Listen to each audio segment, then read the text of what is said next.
The fastest way to stay broke is pretending to look rich.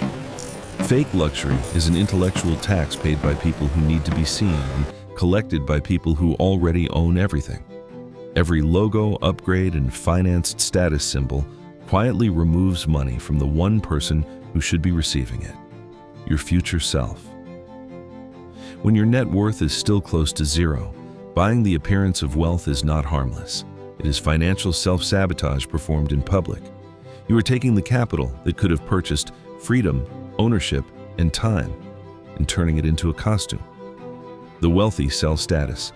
The aspiring middle class buys it, and somewhere between the designer bag, the premium car payment, and the lifestyle you cannot truly afford, your financial independence is being executed one purchase at a time. But the real problem is not luxury. It is the need to be seen succeeding before you have actually succeeded. There's another way to live. I call it ghost wealth. Ghost wealth is the discipline of remaining visually ordinary while quietly building financial power. It is not poverty, extreme minimalism, or refusing every pleasure. It is the decision to keep your lifestyle behind your financial growth. You delay visible upgrades. You protect early capital. You build assets privately. You separate your identity from what you consume. Stealth wealth hides wealth that already exists. Ghost wealth protects wealth before it fully exists. And to understand why that matters, you first have to understand the business model built around your insecurity. Luxury companies do not only sell products, they sell recognition, they sell belonging. They sell the feeling that your success has become visible. A logo is a social signal. It tells the room that you can afford access, that you belong, and that you are moving upwards. That signal can feel powerful, especially when the rest of your life still feels uncertain. So your income rises and the upgrades begin. A better phone, a more expensive car, a more impressive apartment, better restaurants, more visible holidays, a wardrobe that says you are doing well. From the outside, it looks like progress, but underneath, your financial security barely moves. You look more successful, but become more dependent on your next paycheck. You own better things, but very little that produces income. Your salary increased, but so did the price of being you. And this happens because status purchases rarely arrive alone. Buy one expensive object, and it often recruits an entire lifestyle around itself. The premium car creates pressure for the better apartment. The apartment makes the old furniture feel wrong. The new social circle makes ordinary restaurants feel embarrassing. The branded clothes make the cheaper watch feel out of place. Soon, you are no longer maintaining a purchase. You are maintaining the person that purchased says you are. Once identity becomes attached to consumption, downgrading feels humiliating. Simplicity feels like failure.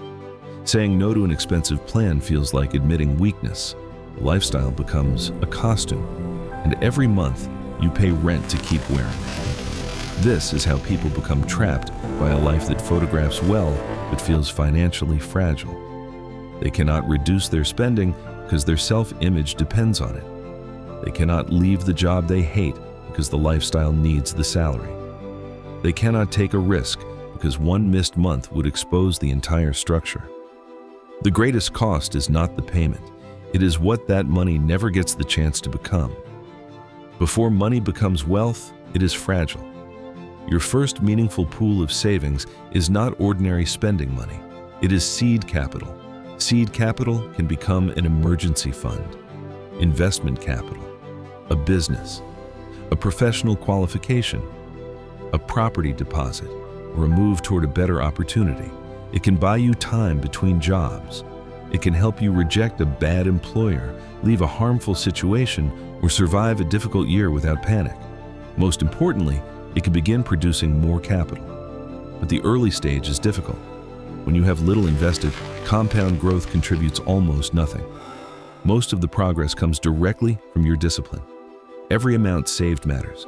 Every large purchase has a disproportionate effect. Spending $10,000 when you have $20,000 is not the same as spending $10,000 when you have $2 million. The item may be identical, but the damage is not. Every time you convert seed capital into a status object, you lose more than the purchase price. You lose the future growth, flexibility, and choices that money could have created. Seed capital must be protected from applause. The people watching enjoy the display for a moment. You live with the opportunity cost for years. This does not mean luxury is evil. The point is not to shame someone for buying a beautiful watch, an expensive bag, or a premium car. The real question is timing. Where did the money come from? What percentage of your net worth does the purchase represent? Was it purchased from genuine surplus or from money that should have been building your foundation? Was it bought for enjoyment or for recognition? Luxury purchased from surplus is consumption.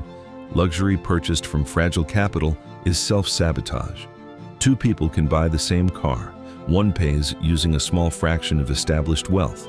The other finances it using a large part of monthly income while holding almost no investments. The car is the same. Their financial reality is completely different. Affordability is not simply whether you can make the payment, it is whether the purchase can disappear without damaging your future. Ghost wealth gives you a different operating system. Rule 1: protect seed capital. Give your early money a clear job.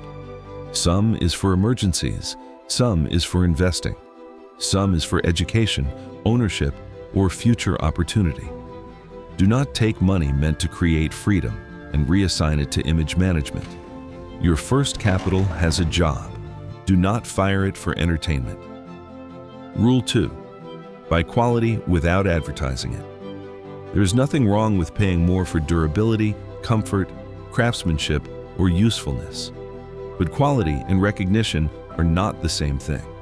Ask yourself whether you would still want the product if the logo disappeared and nobody ever saw you using it. Rule 3: let your lifestyle lag behind your income. When your income rises, do not upgrade immediately. Create a gap between what you earn and what you display. That gap is not deprivation. It is the construction site of your future wealth. The gap between income and lifestyle is where wealth is built. Rule 4: keep victories private. Not every promotion needs a new car. Not every bonus needs a holiday.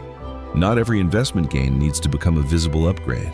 Public celebration can create private pressure. Once people become accustomed to a certain version of you, you may feel compelled to keep funding it. Private progress is easier to protect. Let your balance sheet know before your audience does. Rule 5: purchase freedom before symbols. Before the watch, buy control over your time. Before the luxury car, build the emergency fund that lets you walk away.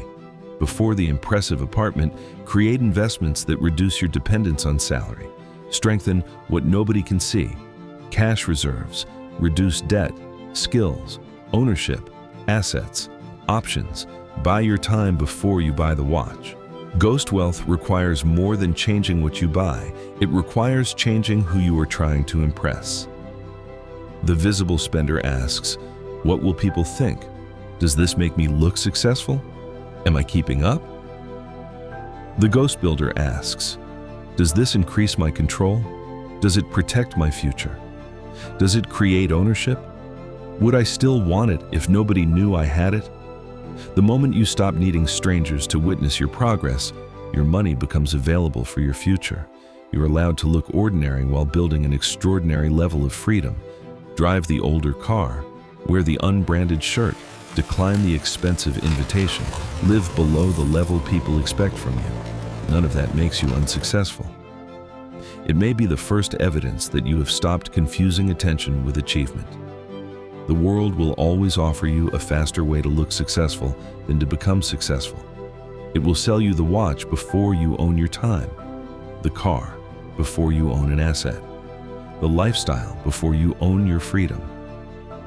Ghost wealth is the refusal to participate. You stop dressing for recognition. You stop spending for approval. You stop converting your future into evidence for strangers. Let other people display the symbols. You build the machinery. Stay quiet. Protect the seed. Own more than anyone suspects. Real wealth is not a logo, a car, or a room full of people believing you have made it. Real wealth is control. The ability to say no, the ability to leave, the ability to wait, The ability to live without panic when the next paycheck is delayed. The ultimate status symbol is not being recognized as wealthy. It is no longer needing anyone's permission to live. Real wealth begins when your money no longer needs an audience.